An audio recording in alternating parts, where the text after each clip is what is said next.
Hello হে বন্ধুরা, তোমরা কেমন আছো? আশা করছি তোমরা খুব ভালো আছো। আর একটা নতুন ভিডিও নিয়ে কিন্তু আমি চলে এসেছি তোমাদের সকলের প্রিয় বাপন হ্যাপি ব্লগারের সাথে থাকো, পাশে থাকো। আর আমাদের ছটি মাইয়া কি যায়। আর এটা কিন্তু আমাদের সকালের ঘাট। এখন কিন্তু বাজে হলো 3টে আর এসেছি আমরা 4টেই। আর এখন জেঠিমা কাকিমা ও সকলে মিলে কিন্তু ঘাটে নেমে পড়ে। আমরাও কিন্তু খুব অপেক্ষায় রয়েছে যে কখন সূর্যিমা উঠবে। আর এই 4 দিনে লাউ ভাত থেকে শুরু হয় এই খান্না অবধি, তারপরে সকালের ঘাট ও বিকালের ঘাট, এই পুজোটা চলে গেলে যে কত মিসড হয় আমাদের।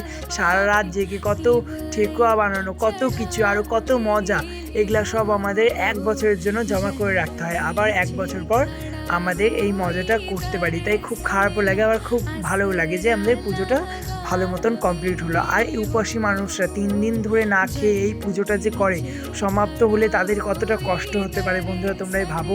আর জানো, সেই 3টার থেকে সেই দাঁড়িয়ে আছে 11:30 বাজে, তাও সূর্য ওঠার নাম নেই। ছট মাইয়া ও সূর্যোদয় পরীক্ষা নিচ্ছিল। নেক্সট ভিডিওতে দেখাবে। Tata, bye bye. জয় ছটি মাইয়া কি জয়।